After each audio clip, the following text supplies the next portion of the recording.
রমজানের স্পেশাল 5টি সময় 100% দোয়া কবুল হয়। আমরা অনেকে এই সময়গুলোর কথা জানি না। রমজান মাসই হচ্ছে ফজিলতপূর্ণ মাস। এ মাসে আল্লাহ তাআলা অসংখ্য অগণিত মানুষের গুনাহখাতাগুলো ক্ষমা করে দেন। এ মাসটা হচ্ছে রহমতের মাস, এ মাস মাগফিরাতের মাস, এ মাস নাজাতের মাস। এ মাসে আমরা 5টি সময় রয়েছে দিনের ভিতরে, যেই 5টি সময় আপনি আল্লাহর কাছে দোয়া করলে আল্লাহ তাআলা আপনার সকল দোয়াগুলো অ্যাকসেপ্ট করে নেবেন, কবুল করে নেবেন। নাম্বার 1, 1 নম্বর সময় হচ্ছে তাহাজ্জুদের সময়। আমরা অনেকেই সাহারি খাওয়ার জন্য উঠি। এই সাহারি খাওয়া কিন্তু সুন্নাত। অনেকে আমরা সাহারি খাই না, ওই 12টার সময় ভাত খেয়ে ঘুমিয়ে যাই, তারপরে আর সাহারি খাই না, ওই খাবার দিয়ে আমরা রোজা রাখি। নো, আপনি সাহারি করবেন। নবী সাল্লাল্লাহু আলাইহি ওয়াসাল্লাম জানিয়ে দিয়েছেন, তাসাহহারু ফা ইন্না ফিস সাহুরি বারাকা, তোমরা সাহারি করো, এর ভিতরে বরকত রয়েছে। সুতরাং 1 নম্বরে সাহারি খাওয়ার জন্য উঠে আপনি তাহাজ্জুদের নামাজ পড়বেন, কারণ এই সময় আল্লাহ তাআলা প্রথম আসমানে আসেন। মুয়াজ্জিন 5 বলা ডাকে, হাইয়া আলাস সালাহ, হাইয়া আলাল ফালাহ, কাম টু দ্য সাকসেস, সফলতার দিকে আসো, কল্যাণের দিকে আসো। একটা সময় এমন আছে যেই সময় আল্লাহ তাআলা নিজে প্রথম আসমানে এসে বান্দাদেরকে ডাকতে থাকেন।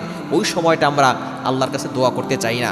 ওই সময় দোয়া করবেন 2 রাকাত, 4 রাকাত, 6 রাকাত, যা পারেন নামাজ পড়ে আপনি আল্লাহর কাছে বলবেন, দেখবেন আল্লাহ তাআলা আপনার সকল দোয়াগুলো কবুল করবেন। নাম্বার 2, দ্বিতীয় নাম্বার হচ্ছে আজানের সময়। এই আজানের সময় ফুতিহাত লাহু আবওয়াবুস সামা, আসমানের সকল দরজাগুলো খুলে দেওয়া হয় এবং শয়তানা তখন পালাতে থাকে। এই আজান যখন দেয়, ফজর হোক, জোহর হোক, আসর হোক, মাগরিব হোক, এশা হোক, আজানের সময় আজানের জবাব দিবেন, পাশাপাশি দোয়া করবেন। এবং আজান শেষ হওয়ার পরে ইকামতের আগে, আমরা অনেকে মসজিদে এসে গল্প করি, মসজিদে এসে আজানের পরে ইকামতের আগে মধ্যবর্তী সময় দোয়া করবেন। রাসূল সাল্লাল্লাহু আলাইহি ওয়াসাল্লাম জানিয়ে দিয়েছেন, দুআ লা ইউরাদ্দু বাইনাল আযানি ওয়াল ইকামা, আজান ও ইকামতের মাঝখানে যে দোয়া করা হয় সেই দোয়া আল্লাহ ফিরিয়ে দেন না। এজন্য অবশ্যই আপনি আজান ও ইকামতের মাঝখানে আল্লাহর কাছে দোয়া করবেন। এজন্য এই 2 নাম্বার সময়টা আজানের সময় এবং আজানের পরবর্তী সময়। এবং 3 নাম্বার হচ্ছে 5 ওয়াক্ত নামাজের পর, কারণ ফরজ নামাজের পরে দোয়া করলে আল্লাহ তাআলা সেই দোয়াটা কবুল করেন। এজন্য 5 ওয়াক্ত নামাজ যখন আমরা পড়বো, ফজরের পরে দোয়া করব, জোহরের পরে দোয়া করব, আসরের পরে দোয়া করব, কারণ আপনি রোজা রেখেছেন, রোজা অবস্থায় দোয়া করলে আল্লাহ তাআলা সেই দোয়াটা কবুল করে নেন। এবং 4 নাম্বার হচ্ছে একেবারে জোহরের সময়, যখন রক্ত শুরু হয়, সূর্য হেলে যাওয়ার সময়, তখন হয় জাওয়ালের সময়, জোহরের নামাজের আগে। জোহরের রক্ত শুরু হয়েছে, এখন আপনি জোহর নামাজের আগে একটা নামাজ আছে, সেটা নামাজ হচ্ছে জাওয়ালের নামাজ। রাসূলুল্লাহ সাল্লাল্লাহু আলাইহি ওয়াসাল্লাম এই 4 রাকাত নামাজ পড়তেন। 4 রাকাত নামাজ যে পড়বে আল্লাহ তাআলা তার গুনাহ খাতাগুলো ক্ষমা করে দিবেন, তার দোয়া কবুল করবেন।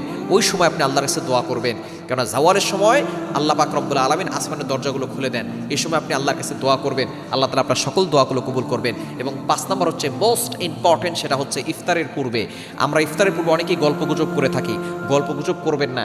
ইফতারের পূর্বে রোজা অবস্থায় ক্ষুধার্ত পেট নিয়ে ইফতারকে সামনে নিয়ে দোয়া করলে আল্লাহ তাআলা সেই দোয়াটা কবুল করেন। অবশ্যই দুরূদ শরীফ পড়বেন, ইফতারের পূর্বে দোয়া করবেন, ইয়া ওয়াসিআল ফাদলি ইগফিরলি, ইয়া ওয়াসিআল ফাদলি ইগফিরলি, আল্লাহ তুমি তো মহান, তুমি তো অসীম, আল্লাহ তুমি আমাকে ক্ষমা করে দাও, ইগফিরলি, আল্লাহ আমাকে ক্ষমা করে দাও। এভাবে আপনি আল্লাহর কাছে দোয়া করবেন, দেখবেন আল্লাহ তাআলা এই 5টি সময় দোয়া করলে আপনার সকল দোয়াগুলো আল্লাহ তাআলা অ্যাকসেপ্ট করে নেবেন, কবুল করে নেবেন।